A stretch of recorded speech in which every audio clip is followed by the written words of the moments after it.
স্বাধীনতার দলিলপত্রে যদি কেবলই মাত্র বাংলাদেশের রমণীদের যে ধর্ষণ এবং এদের দ্বারা ধর্ষিতা রমণীরা যেভাবে প্রেগন্যান্টের শিকার হয়েছে রাজাকার দ্বারা, আলবদর দ্বারা আর শামস দ্বারা, তো সেই কাহিনী, এরকম ধর্ষণের কাহিনী ভিয়েতনামে ঘটেনি। আমেরিকান বাহিনী জাপানে এইরকম ধর্ষণ করতে পারেনি। জাপানিরা এই নানকিং ট্র্যাজেডি নামে যে কুখ্যাত ট্র্যাজেডির ঘটনা ঘটেছে চীনে দ্বিতীয় বিশ্বযুদ্ধের সময়, তারা পারেনি। জাপানিরা এই লক্ষ লক্ষ মেয়েকে রেপ করেছে কোরিয়াতে। এখনো পর্যন্ত সেই কোরিয়ার জাতি বিভৎস সেই রেপিং কেসগুলো।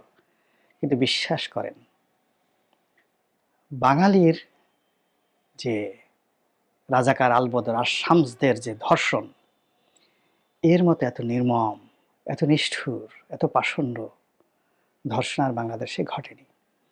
শিশু সন্তানকে নিয়ে মা যাচ্ছে, কোলে শিশু সন্তান 2 মাসের, মায়ের সামনে কোল থেকে নিয়ে একটা আছাড় দিয়ে শিশু সন্তানকে মেরে ফেলা হয়েছে। তারপরে সেই রমণীকে ধর্ষণ করা হয়েছে। ধর্ষণ করে আবার তাকে ক্যাম্পে নিয়ে যাওয়া হয়েছে। নিজে ধর্ষণ করেছে, আবার পাকিস্তানি আর্মিদের হাতে তুলে দিয়েছে। দিনের পর দিন ধর্ষণ করতে করতে সেই মহিলা মারা গেছে। এদের সংখ্যা হাজার হাজার। হাড্ডিসার রমণী, সারা শরীরে কিচ্ছু নেই, শুধু হাড্ডি আর হাড্ডি। ছবিগুলো দেখবেন, শিল্পাচার্য জয়নুল আবেদিন থেকে শুরু করে পটুয়া কামরুল হাসান থেকে শুরু করে এমনকি মানে একবার স্টিল সিনেমা যেগুলো চলচ্চিত্র, তারপরে শেষে আপনার ফটোগ্রাফি, স্টিল ফটোগ্রাফিতে যে ছবিগুলো আসছে, সেই ছবিতে ধর্ষিতা রমণীর যে কাহিনী, এই কাহিনী আমি কোথাও পাইনি। এরকম নিষ্ঠুর ধর্ষণ আয়ামে জাহিলিয়াতের যুগে হয়নি। তো এই সকল নির্মম এবং নিষ্ঠুর ঘটনা, স্বামী তার চোখের সামনে যখন স্ত্রীকে, পিতা যখন চোখের সামনে কন্যাকে ধর্ষণ করতে দেখেছে এবং সেই নির্মমতা দেখে সে ভুলে গেছে ঘৃণা করতে। মৃত্যু ভয়ে, মরার ভয়ে সে এতটা আতঙ্কগ্রস্ত ছিল।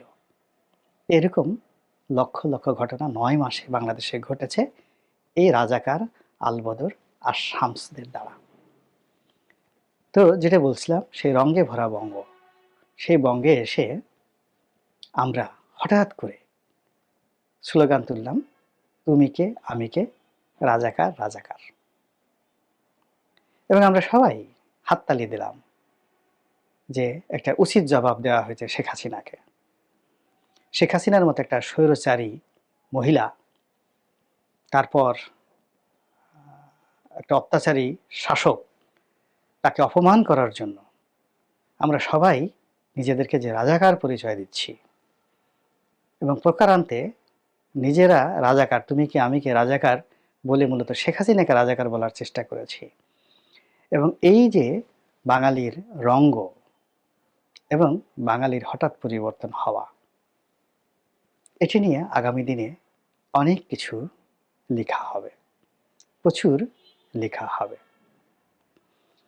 এখন যেটি হলো, সেই যে রাজাকার, সেই রাজাকারকে নিয়ে আমরা ভুলে গেছি, কিন্তু ভুলে যাওয়ার পরে আবার এই 4 মাসের মাথায় আবার সেই রাজাকারকে নিয়ে ঘৃণা, বিদ্বেষ এবং তাদেরকে আক্রমণ করার যে ট্রেন্ড চালু হয়ে গেল, এটি হলো বাংলার আশ্চর্য আবহাওয়া।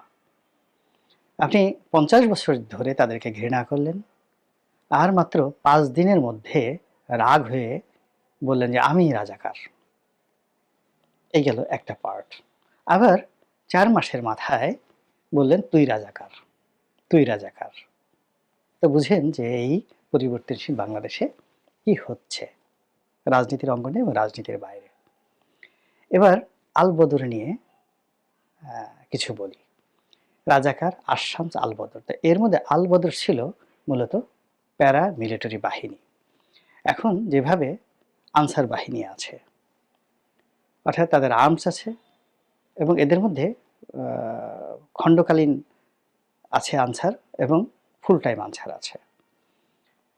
তো মুক্তিযুদ্ধের সময় পাকিস্তানি সেনাবাহিনী এই আল রাজাকার আর শামস মানে তারা যে সকল লোকজন ছিল বিশ্বস্ত, তাদের মধ্যে সবচেয়ে চৌকুশ, মানে ৩য় গ্রেডের যারা বদমাশ তাদেরকে ধরেন রাজাকার বানালো, ২য় গ্রেডের যারা বদমাশ তাদেরকে বানালো আশামস, আর চূড়ান্ত গ্রেডের একদম টপ লেভেল প্রিমিয়াম কোয়ালিটির বদমাশ তাদেরকে তারা সরাসরি মিলিটারির অংশ করে নিল, প্যারামিলিটারি হিসেবে। এরা হলো আল বদর বাহিনী। তাদের ট্রেনিং ছিল, তাদের পোশাক ছিল, তাদের অস্ত্র ছিল, তাদের বেতন ছিল, তাদের ভাতা ছিল। তারা শিক্ষিত ছিলেন, বুদ্ধিমান ছিলেন, বাংলার পথঘাট চিনতেন, এবং এই আল বদর বাহিনী পুরো বাংলাদেশকে তছনছ করে দিয়েছে। তারাই আর্মিকে নিয়ে গেছে বিভিন্ন গ্রামে, দেখিয়ে দিয়েছে ওই গ্রামের